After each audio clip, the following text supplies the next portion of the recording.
मुहम्मदुन सय्यिदुल कौनैनि वत्थक़लैनि। अब कानून कुदरत इसमें था कि रब्बे कायनात ने उन अंबिया से एक वादा भी लिया कि ठीक है,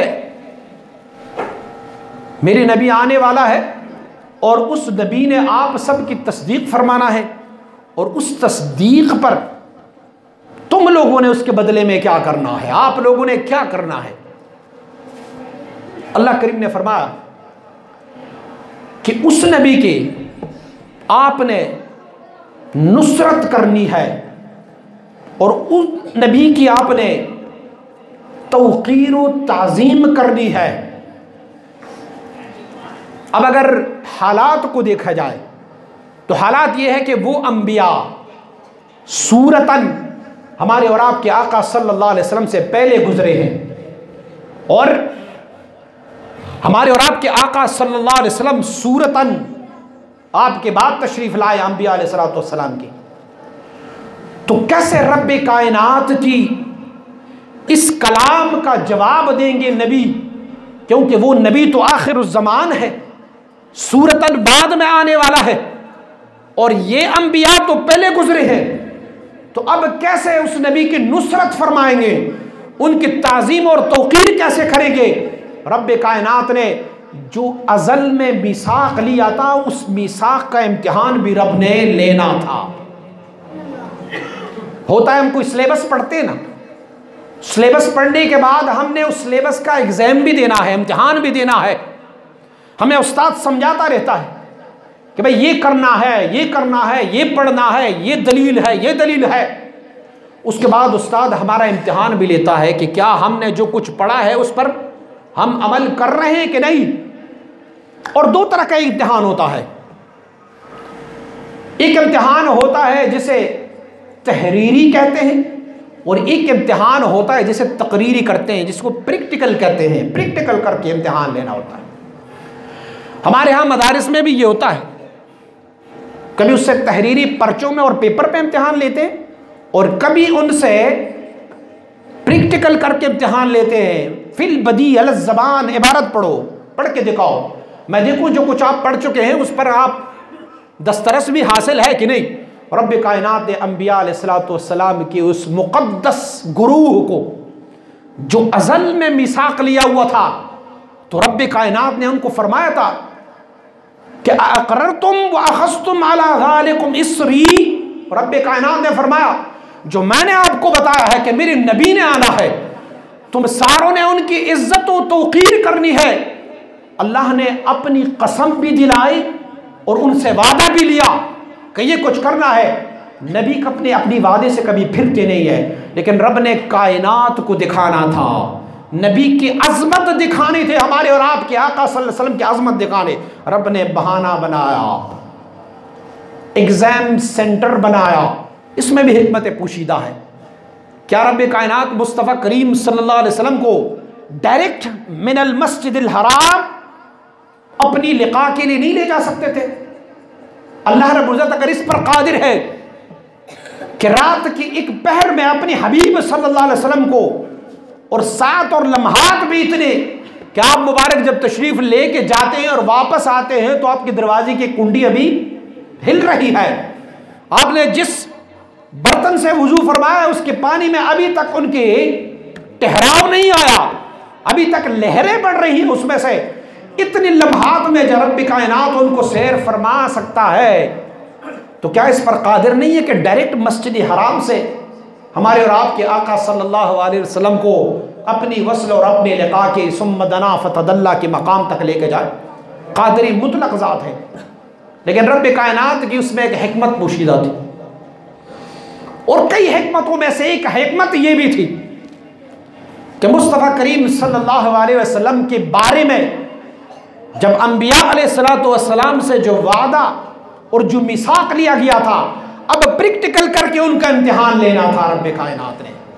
क्या वो नबियों, बरगुज़ीदा नबियों, जो मैंने आपको बताया था कि मेरे एक नबी ने आना है, तो उस नबी ने तो आखिरुज़्ज़मान में सूरतन आना है, अब आप लोग उनसे पहले सूरतन गुजरे हो, तो अब मुझे प्रैक्टिकल करके दिखाओ कि जो मैंने कहा था कि लतंसुरुन्नह, उनकी नुसरत करोगे, उनकी इज्जत तौकीर फरमाओगे, अब प्रैक्टिकल करके बताओ रब ने ये समा मुनअक़द फरमाया।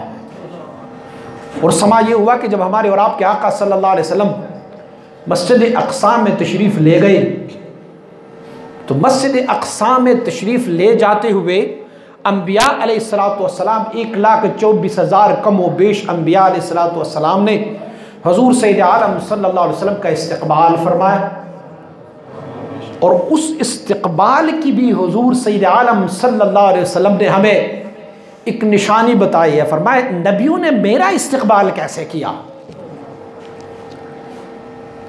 हम जब रबीउल अव्वल का महीना आता है ना, इस्तक़बाल करते हैं, इस्तक़बाल रबीउल अव्वल कहते हैं, तो हम कहते हैं सरकार की आमद और लजपाल की आमद और मंठार की आमद और हबीब की आमद और महबूब की आमद।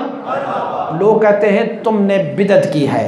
हुज़ूर ने हमें फरमाया ये कोई बिदत नहीं है। मुक़द्दस में 1,24,000 कम व बेश अम्बिया मौजूद थे और फरमाया हर नबी अपनी ज़बान में जो इस्तक़बाल फरमा रहे थे, ऐसे मरहबम बिन नबीयिल उम्मी, मरहबम बिन नबीयिल आखिरिज़ ज़मान, मरहबम बिन नबीयिल मुख्तार, मरहबम बिन नबी हबीबिर रहमान। खुश आमदीद हो सोनिया नबी जो अल्लाह के महबूब हो, खुश आमदीद। मरहबा ए अल्लाह के महबूब, मरहबा ए नबी आखिर ज़मान। अब आप देखें कि 1,24,000 नबियों ने अगर 1,24,000 बार हुजूर के लिए मरहबा किया होगा तो वो क्या मंजर होगा, क्या निज़ाम होगा वहां पर। मैं और आप गुनहगार, मैं और आप खताकार हो, सियाकार हो, रूसिया, हम पुकारते हैं तो मुस्तफ़ा गुम्बद खजरा में सुनते हैं, और वहां पुकारने वाले रब के वो बरगुज़ीदा हस्तियां जिसकी तरफ किसी गुनाह का शायबा भी नहीं किया जा सकता। सुभान अल्लाह, अगर वो पुकारे कि मरहबा बिन नबीयिल उम्मी, तो हम और आपको तो चाहिए कि हम हजारों दफा ऐलान करें। अब ये तो इस्तक़बाल हुआ। आपको मालूम है कि इस्तक़बाल के लिए अगर कोई बादशाही वक्त जाता है ना, हमारी तो ये तौहीन हो रही है ना, हमारे जो प्रेसिडेंट साहब जाते हैं ना, तो अमेरिका का जो सदर है वो हमें स्टेट सेक्रेटरी बुलाते हैं, हमारे सदर साहब का इस्तक़बाल स्टेट सेक्रेटरी से करवाते हैं।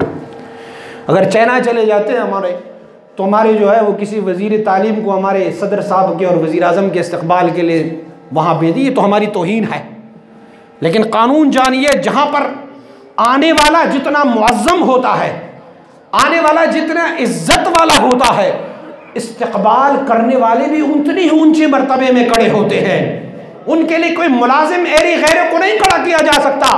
मेरे और आपकी नबी का शान ये है कि जब बैतुल मक़दस जाते हैं तो इस्तक़बाल के लिए औलिया नहीं, इस्तक़बाल के लिए सालिहीन नहीं, इस्तक़बाल के लिए उम्मत मुतहरा नहीं, इस्तक़बाल के लिए अल्लाह की बरगुज़ीदा नबी खड़े हैं और मरहबन बिन नबीयिल उम्मी फरमाते हैं।